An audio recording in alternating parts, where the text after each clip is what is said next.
पढ़ाई की व्यवस्था की होगी। अपने अंदर झांक के देखो, आपको ये दिन दिखाई दे जाएगा।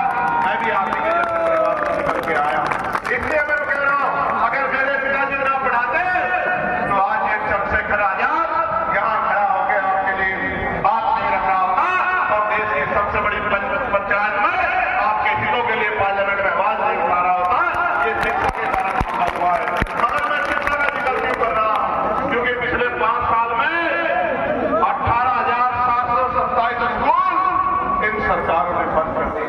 आप जानने की कोशिश करो कि सरकारी स्कूल में किसका बच्चा पढ़ता, अमीर का या गरीब का बताओ, किसान मजदूर का या पूंजीपति का बताओ। तो किसान मजदूर का बच्चा पढ़ के आगे न बढ़ जाए, इसलिए सरकारी स्कूल बंद करके और पैसे वालों के प्राइवेट स्कूल को आगे बढ़ाने का काम किया जा रहा है।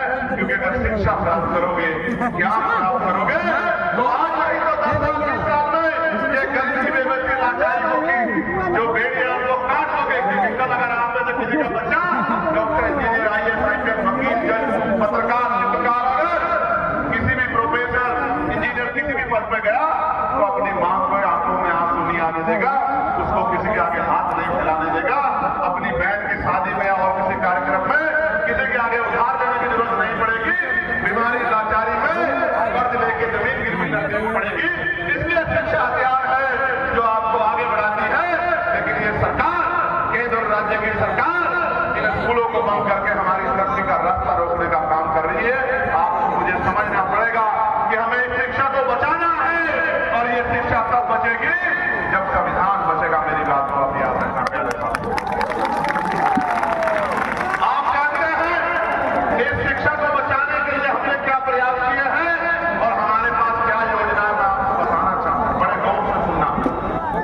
मुझसे क्या लड़ाई है सबकी, बाबा साहब से क्या लड़ाई थी सबकी, राष्ट्रपिता फूले जी से क्या लड़ाई थी सबकी, मानव काशीराम साहब से क्या लड़ाई थी सबकी, मामला राम वर्मा जी से क्या लड़ाई थी सबकी। मैं आपको बता दूं, अगर वो अपने और अपने बच्चों के बारे में सोचते तो किसी को तकलीफ नहीं होती, लेकिन वो अपने समाज के बारे में सोचते थे।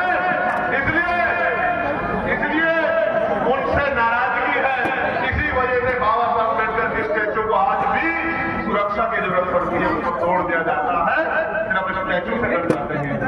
अभी तेलंगाना में राष्ट्रपिता ज्योतिबा फूले की प्रतिमा